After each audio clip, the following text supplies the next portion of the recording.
Santino Nicoletti, Paulo Guevara, Luis Miguel Iníquez y Fabián Luján. Bienvenido, estás en Fútbol de Cuates. Okay. Who in particular are you looking for? You tell me. Zach Steffen, DeAndre, anybody else that you're able to share? So Zach is not with the team. He's listed as day to day. He's getting treatment in Manchester, and we're going to see if and when he can make it the trip over, if it makes sense based on his health. DeAndre is arriving today. Istanbul had an ice storm, and they're forced to cancel a lot of flights, so he wasn't able to get out. He'll be arriving today. Everybody else is ready to go. Next will be Paul Tenorio from The Athletic. Thanks so much. Hi, Greg. Hey, Paul. These are the same three opponents from September. I wonder how different, though, this team is from those first three games against these three teams to now. How much have you guys learned, do you think, over the course of qualification? How much more confidence do you have in this group of knowing what you're going to get? How different is it, El Salvador, Canada, Honduras today than it was at the start of qualifying? Thank you. I think one of the differences is that we're going to be playing 2 games at home. So I think that's, that changes things a little bit. The group has had experience in World Cup qualifying. The group is more healthy now. So, and the group is confident. What I'd say is all those things are in our favor, but at the end of the day, it's about performing on the field, right? We can do all the talking we want now, but it will be about tomorrow at game time, showing it on the field. And we're in good shape. We're ready to go. And now it's just about performing. We know it's an opponent that's going to be aggressive. They're going to be pressing really high, and we got to move the ball quickly. They were the best pressing team in the first 8 games in terms of amount of presses. So it's an aggressive team, and we got to be prepared. We'll go to Ron Blum from the Associated Press. Hey, Greg. Watching Christian the last month or so, what did you think of his performances both at center forward and right wing back? And does that make you think at all that at points you might use him in either of those ways? I just love the fact that Christian is fighting. He's fighting to be on the field. And whether he plays forward, his natural position as a winger, a withdrawn attacking midfielder, or if he plays wing back, he'll do whatever it takes to be on the field. And I think that's the mark of character. That's the mark of someone who knows how valuable it is to play for a club like Chelsea. And it's been fun watching him. Scored a great goal against Liverpool, against Man City. He's playing a very difficult game.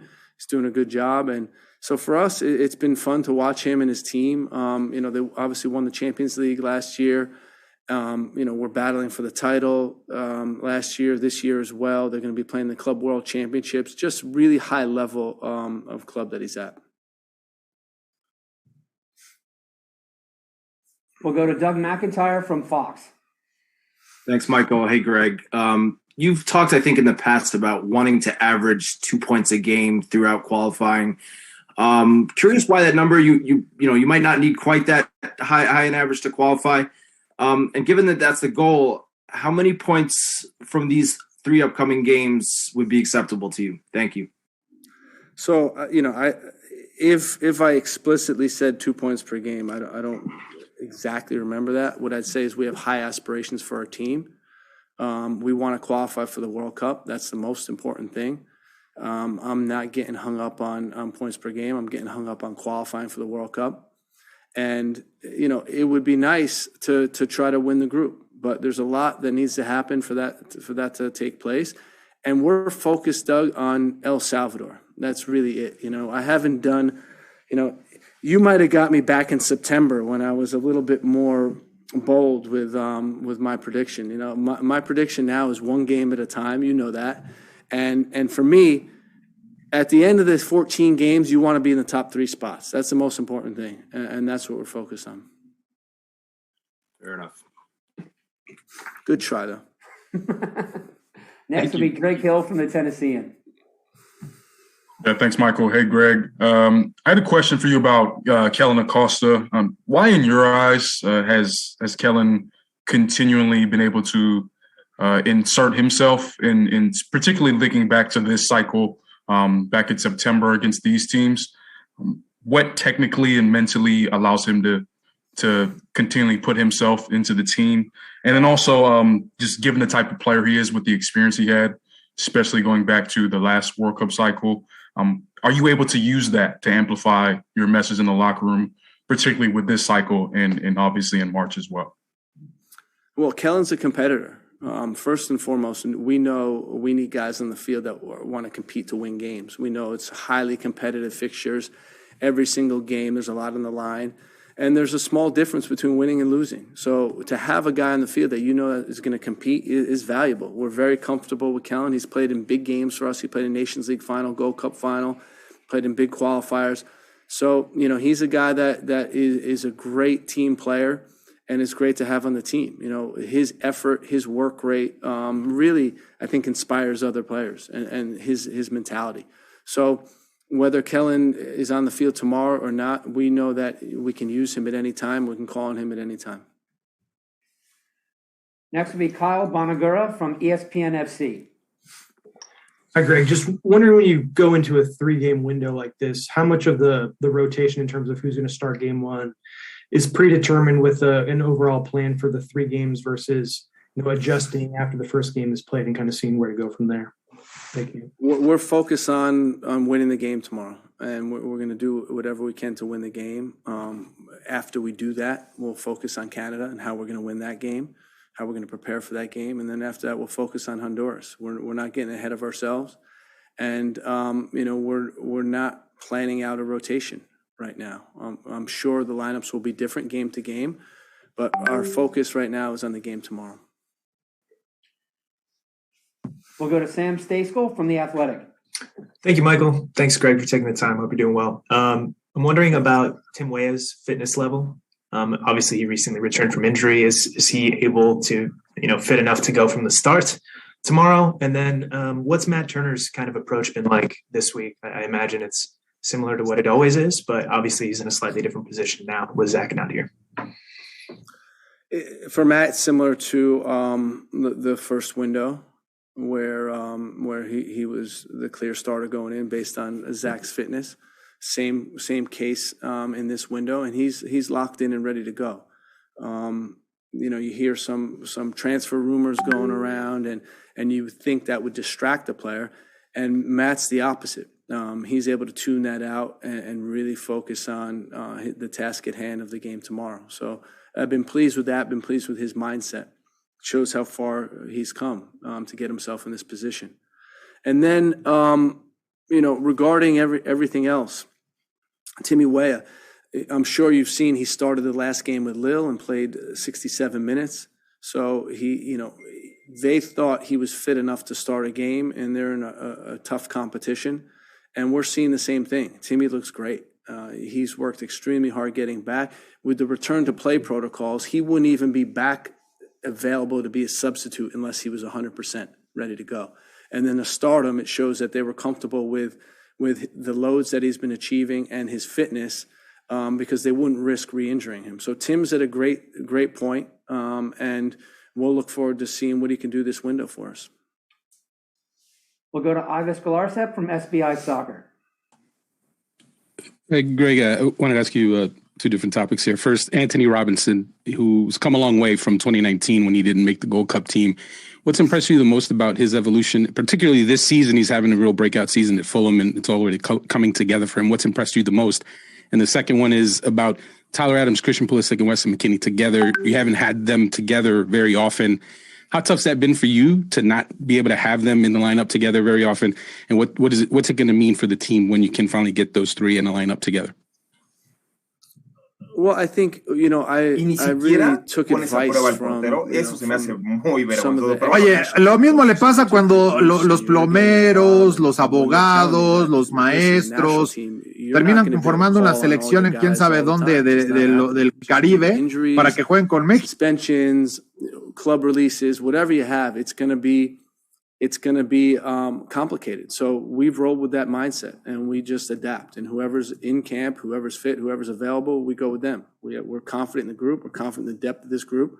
And that's just part and parcel of coaching the national team. So we'll deal with that. Regarding the other question was what? Who was Anthony Robinson. You know, it's a great story. The story is about a guy who doesn't make, you know, as you mentioned, the Gold Cup team.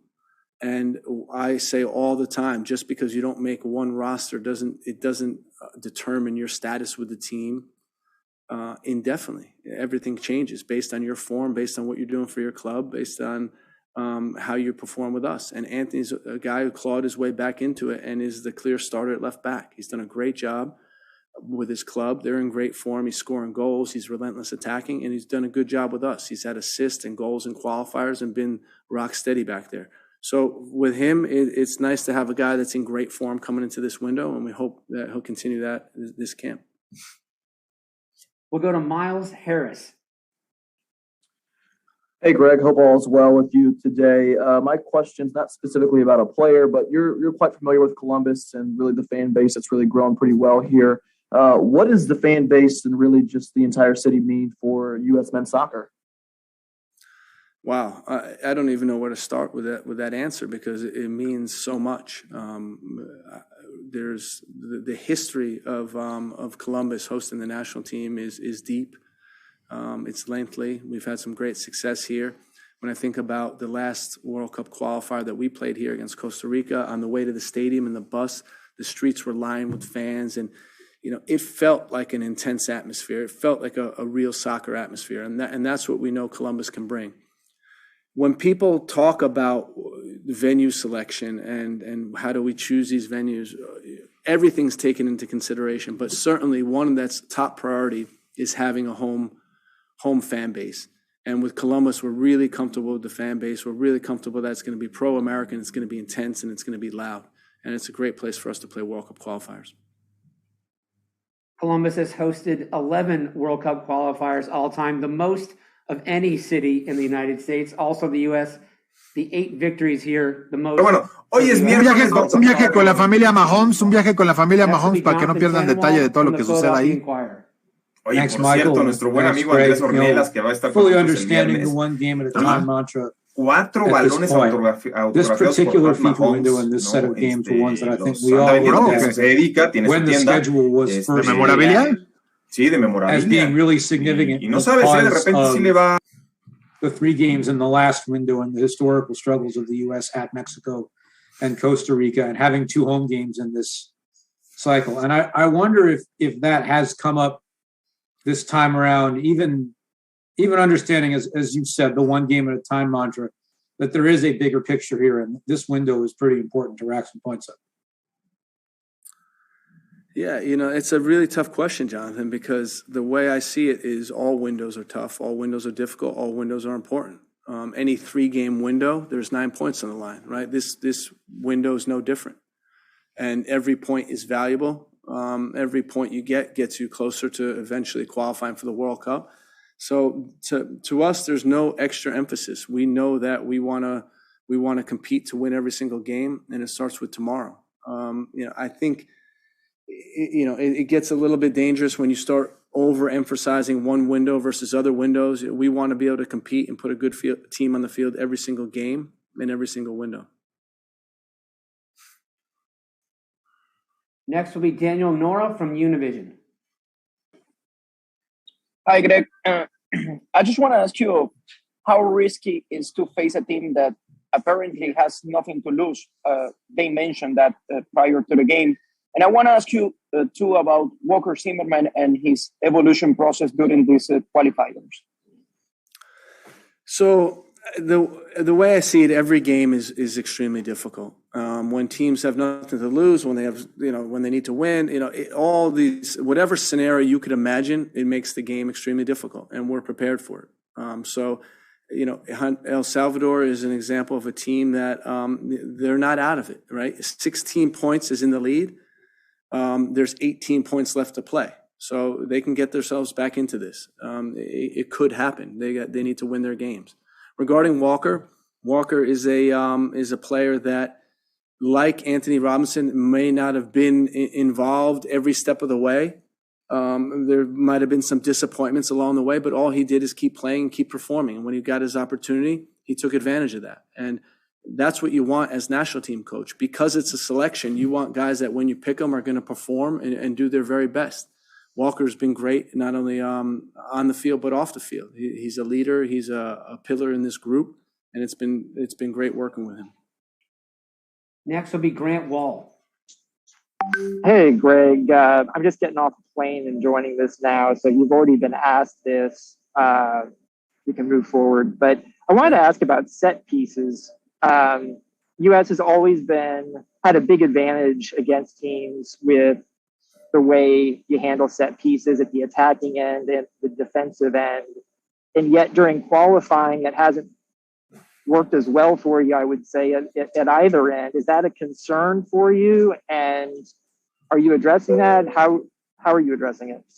I think our big concern, Grant, is just the overall plus-minus number. Right now, we're -1 on set pieces. We've given up 1 goal, and we haven't scored any on set pieces.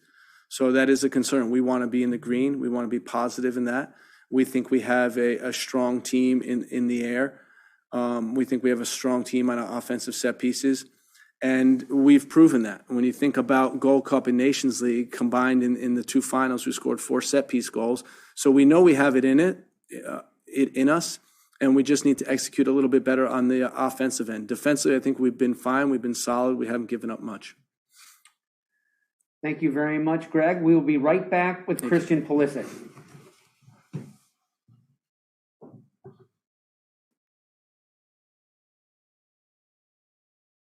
Es momento de una pausa.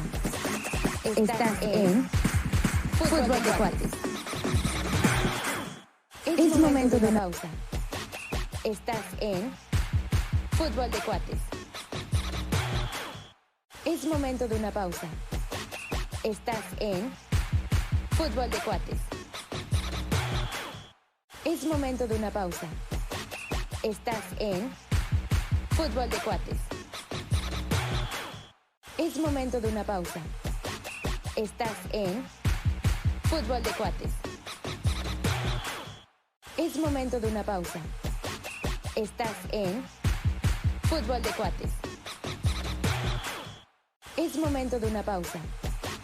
Estás en Fútbol de Cuates. Es momento de una pausa. Estás en...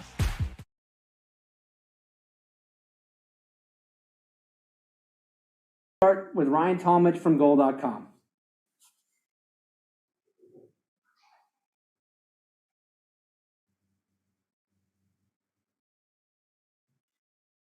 Ryan, go ahead.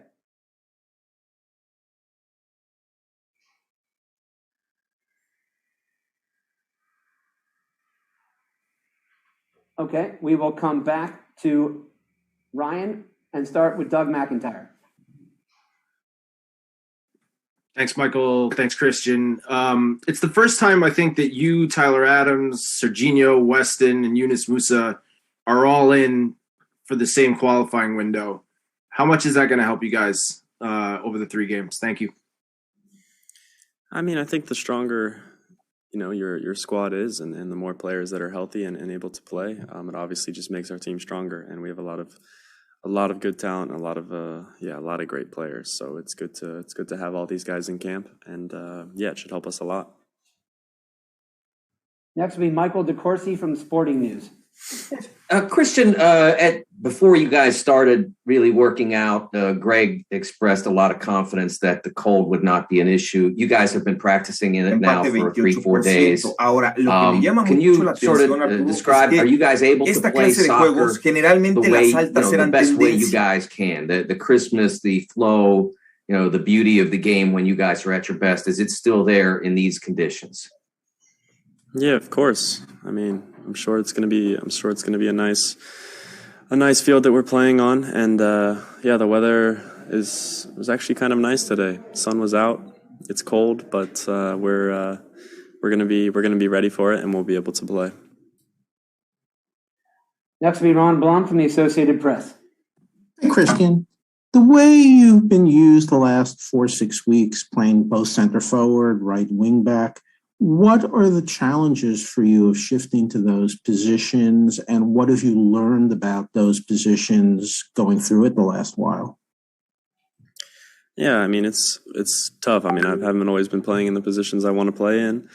But I mean, I think it's a good quality to be versatile and be able to play in all kinds of positions and have different strengths on the pitch. So, yeah, I've learned a lot, and I think I'm ready to hopefully be in a spot in the next couple of games that I'm more comfortable in.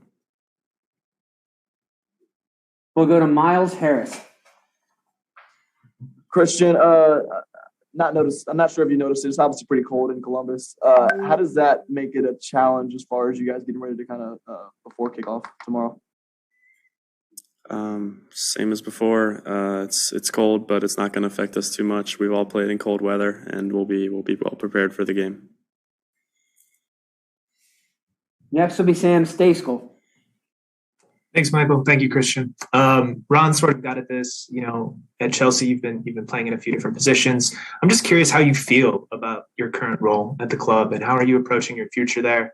And does kind of bouncing around and maybe not starting as much as you'd like, how does that affect you when you're coming into U.S. camps?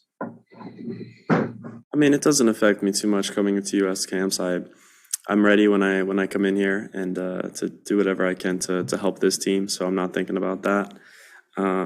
Obviously, it's been up and down this year for sure. Not exactly where I want to be and how I want things to be right now. But yeah, I'm just going to keep going. And like I said, it doesn't affect me when I come here. So I'm excited to be here. All right, Ryan is signed back in, so we'll try once again. Hello, can you hear me? Yes, with an echo. Perfect. Is that better? Yep. Cool. Sorry about that. And Christian, appreciate the time.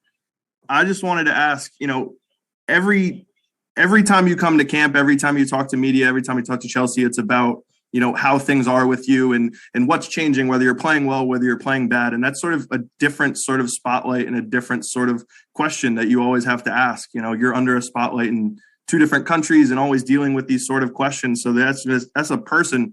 How do you sort of manage it? And how do you sort of manage the highs and lows that it kind of come with playing at a club like Chelsea and being a person at a high level in American soccer?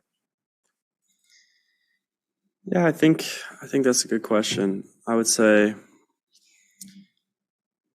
there's 2 sides of me, especially when people ask you how you are. Sometimes there's the soccer side, and then there's the person side.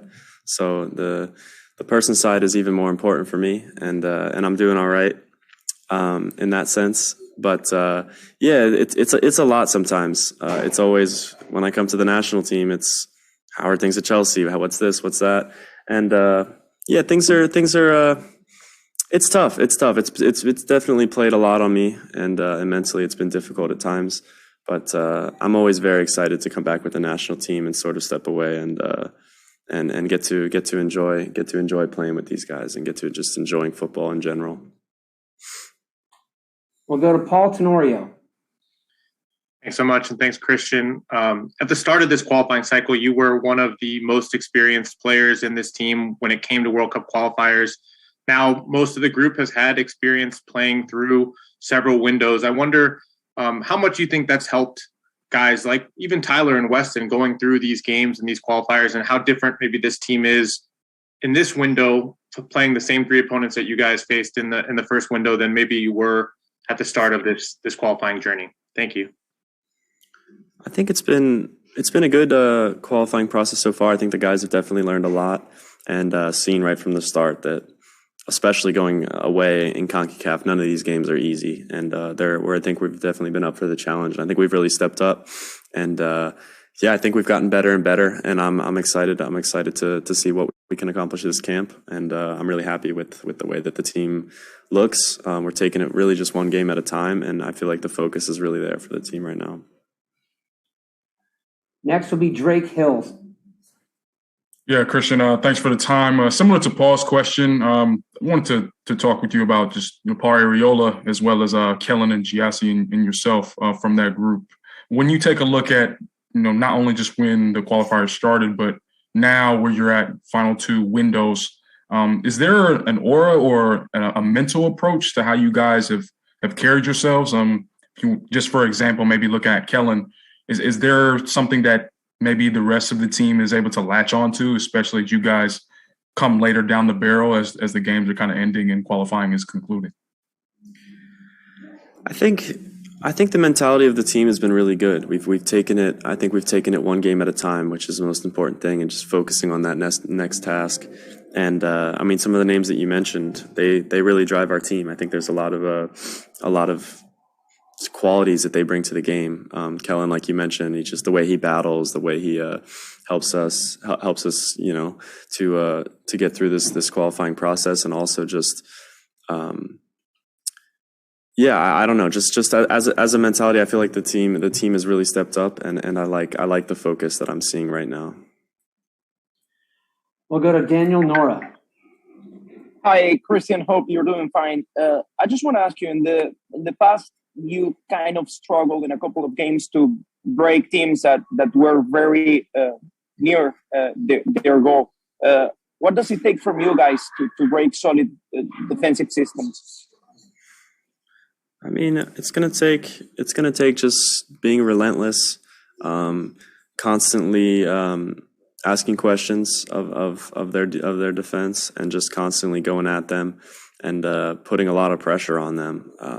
It's not always easy against any team if they're defending and sitting back to score 5 goals. It's not realistic. So we have to be clinical, but we just have to really just be relentless and just keep going time after time, even if it doesn't work out early on in the game.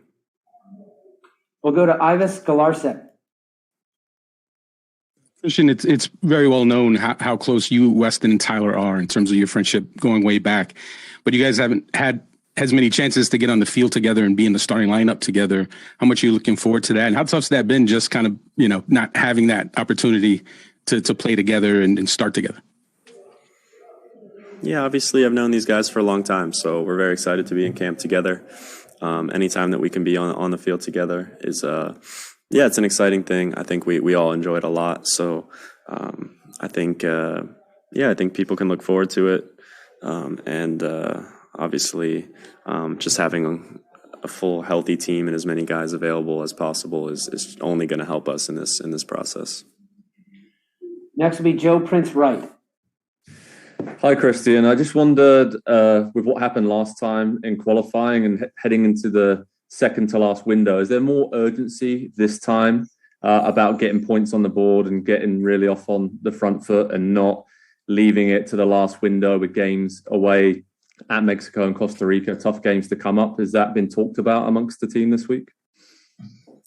Yeah, I mean, I think there's a great focus in the team. I don't know exactly the math, but even with 3 wins, it's not guaranteed. I think we're going to qualify. So we just need to take it game by game, win game by game, and put ourselves in a great position next camp to be able to have a couple good results and get us to where we need to be, and that's qualifying for the World Cup.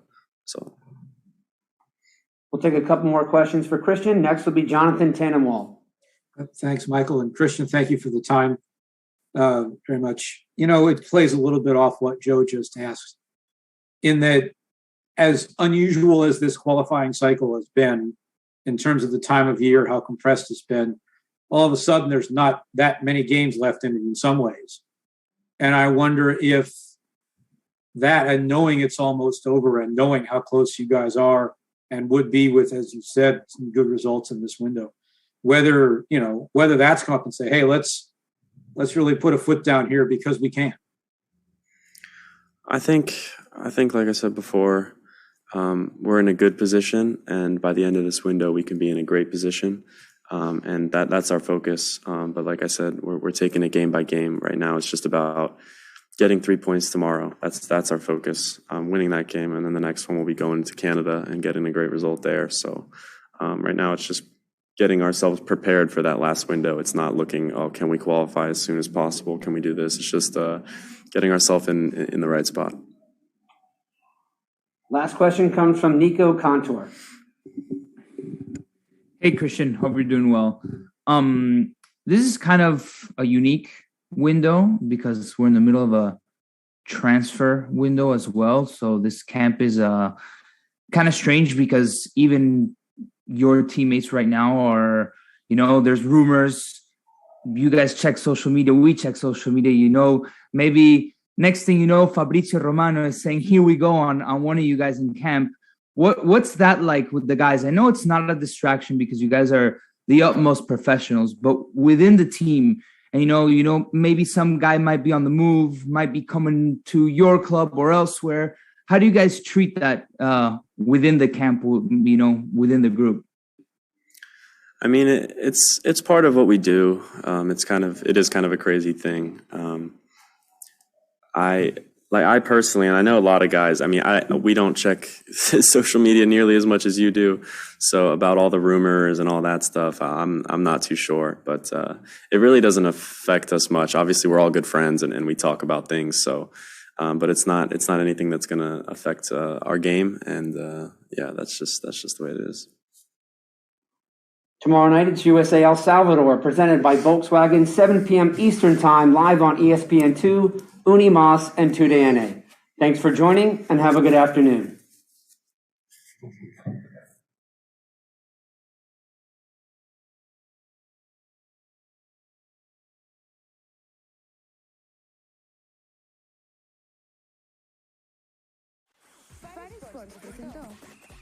Fútbol de Cuates con Sebastián González, Martín Álvarez, Santino Nicoletti, Paulo Guevara, Luis Miguel Iníquez y Fabián Luján. Síguenos en nuestra próxima